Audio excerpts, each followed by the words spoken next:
Now, of course, we started the show off by talking about Manchester United, how their season, well, just continues to stutter, doesn't it? They suffered their 8th loss at Wolves last night to leave them 14th in the table.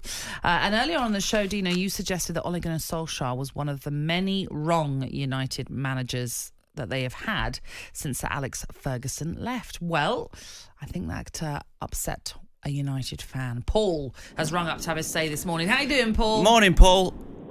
Morning, Natalie. Morning, Dean. Go on, let me have it. Go on. Yeah, go for it. Dean, come on. He's been our best manager since Sir Alex. We finished third, we finished second. If he'd have been backed by the club, he wanted to sign Haaland, he wasn't backed. He tried to sign Bellingham, wasn't really backed. And then he was given Ronaldo, who messed up the whole situation. Well, say not backed. He spent 441 million in 3 years. So surely... The football was much better. We played good attacking football. It was a joy to watch this. 3-4-3, I stand to be corrected, will never work in the Premier. We end up playing 5 fullbacks. Well, it started, didn't it? I mean, there's lots of things wrong. I'm not saying everything I'm saying is right either, but it started when Mourinho left, didn't it? Mourinho said, finishing second with this group of players is the best achievement of my career, which was a harsh thing to say, but he said it. And the style of football wasn't very good to watch, so people sort of got me. He started arguing with Pogba every day. It was on the back page every day, him and Pogba falling out, and eventually they parted ways. And from that moment on, I don't think how many billions of pounds have been spent. And for me, right, every penny you spend is a chance for you to improve your team. So, for example, if your left back's costing you and you go and spend 25 million on a left back, he should improve your team. So if you get 3 years and you spend 440 million and you've got the biggest wage bill in the league, there or thereabouts, you should be winning everything. And Man United are going in for every tournament they enter to try and win it. They pay the biggest wages, so they can sign who they want. And they've got all the signings wrong. Ed Woodward, I don't think one player under his watch has done well at Man United. Not one player. If you count them up, or you could say Bruno Fernandes, but has he won enough since he's been there at Man United? He's supposed to win it. He's supposed to win loads of... Roy Keane's won 7 league titles. Yeah, well, Ed Woodward no longer there, of course. It's a whole different structure at Manchester United with Ineos coming in. And look, it's going to take time for them to get it right, obviously. And clearly what Ineos are doing is a lot of the cost cutting behind the scenes, but equally at the same time putting a lot of the financial burden on the fans by raising their season 66 quid. Doesn't matter whether you're old or you're 5-year-old. I know, not a good look at all. But yeah, thank you very much, Paul, for your call. Very much appreciated. If you want to have your say, then you can do exactly the same as Paul and give us a call on 03717 223344. You would love to know, United fans, what is the minimum now you expect from your team? Bear in mind you're 14th in the league with 7 points to make up if you're simply to reach Newcastle in 5th. It's 11 to the top 4 positions. Bear in mind, though, Arsenal do have to play tonight. Let's move on then. Talking of the top 4, not many people would have predicted Nottingham Forest being where they are right now. They are continuing their amazing season. Thanks again to Anthony Elanga as they beat Tottenham 1-0 at the City Ground yesterday. It was another bad day at the office then for Spurs, whose manager Ange Postecoglou spoke to talkSPORT's Adam Bridge after the game. It was always going to be a tight game, the way sort of Forest set up, and you're never going to get too many clear-cut chances. I thought we had enough to get into the game. They kind of scored on a counter, which then kind of gets them to defend even deeper. So, you're not going to create too many clear-cut ones, but I thought we had enough to get something out of the game. That is what it is. You just got to deal with it, no choice. Players are given everything, and that's all I can ask for as a manager. And we've got to just keep focusing on the job at hand, and we've got a big game Sunday, and focus on that now. So that was Ange Postecoglou then giving his reaction to that defeat that leaves Tottenham in the bottom half of the Premier League. I mean, the Nottingham Forest story is just simply incredible. And we'll get your thoughts on that one, Dina, a little bit later on. But if we concentrate on Spurs matters right now, joining us to look back on yesterday's action is the host of The Last Word on Spurs podcast, Ricky Sachs. Ricky, good morning. How are you doing today? Morning, Ricky. Morning, guys. Morning. Lovely to see you both. Hope you had a lovely festive break. Yes. Yeah, we did. We did. Yeah, we did. Early, didn't we? We both enjoyed ourselves. So thank you very much. Hope that was the same for you, although no doubt that result yesterday put a little dampener on things. Well, it wasn't a nice festive break until 3 p.m. tomorrow. I wish it was 3 p.m. tomorrow. 3 p.m. obviously Boxing Day, where, I mean, I'll be honest with you guys, I think I think we all knew what was coming, with all due respect when I say that with Tottenham's form at the moment. I think you don't want to go to Nottingham Forest in the form they're in. And the form Spurs are in right now. You know, it's really, really worrying, concerning, troubled times. And all I would say is at the moment it's very predictable with Tottenham. I think, look, we have had a decimation of injuries.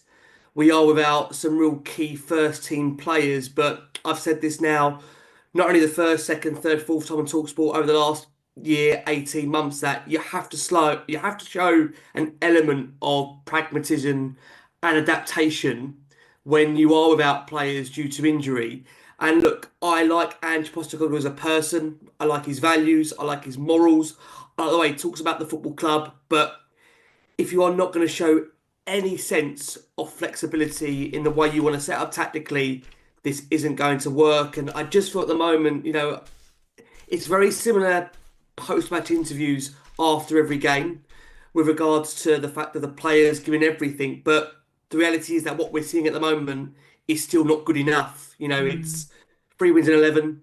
I think when you look at overall the picture of Spurs' form right now, bar those first 10 games of that honeymoon period at the start of his reign, I'm really, really struggling at the moment, guys, to see a way forward at the moment. Well, Ricky, I'm going to stick up for him on this one. I actually like him. He looks to me as if he's about to scream in a press conference and scream at everyone. That's been all the previous Spurs managers for the last 2.5 years. Well, I think it's for this reason that he's saying, do you not realise that my whole back four's missing near enough?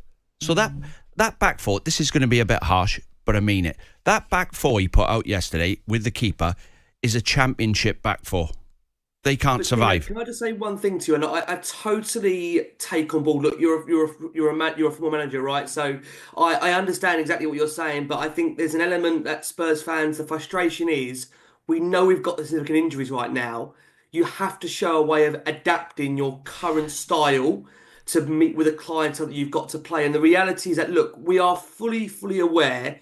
Any logical Spurs fan would tell you, we know there's an injury crisis. We know we've been decimated. There's an argument to say, is it the way they've been trained with game intensity? That's why we've got the injuries. But that's even more so why now there needs to be an element of a little bit of pragmatism, just a little bit of change in your style when you've got the amount of injuries that you've got. And I totally agree with you. Yes, the back four maybe is not up to Premier League standard, but I'll tell you, bar Mickey van der Ven, Christian Romero and Guillermo Vicario, he's still got a very talented 11 out there, which, in my opinion, should be able to compete and offer Forest more of a game than what we showed in that 90 and a bit minutes yesterday. Yeah, but you can't keep a clean sheet with that back four. In my opinion, you can't. Like, if you look at the back four yesterday, so it was Spence, Dragerson, Gray, who's a kid, and was it Undogi played left back, I think? And he could have Porro, Van der Ven, Romero, and Davis. That could be the back four. And the keeper. He's continuing also to play this very high line. Yeah. And the reality is that when you are asking players to play a certain way, you are more susceptible to conceding goals. And the reality is that whether you've got Romero, Van der Ven back there, or you've got Dragusin partnering Archie Gray, bless him, who's played every position bar the one he wants to play in central defensive midfield, the reality is that you are leaving yourself massively open to conceding goals. And look, I think this is a crazy thing now as Spurs fans, that we have gone from Conte and Mourinho to very defensive-minded managers that we were looking forward to playing an intelligent, attacking brand of football. But we seem to have gone, with all due respect, guys, if I can say this in radio terms, from AM to FM, and there is no balance in the middle when it comes to there being anything of just kind of giving us a bit of balance to the play. We've gone from one degree to another. Like I've said, I like Ange Postecoglou as a person. I think he's a good guy. I think he's got good morals. I've got no doubt that, look, he will have success in other leagues in the way he wants to play.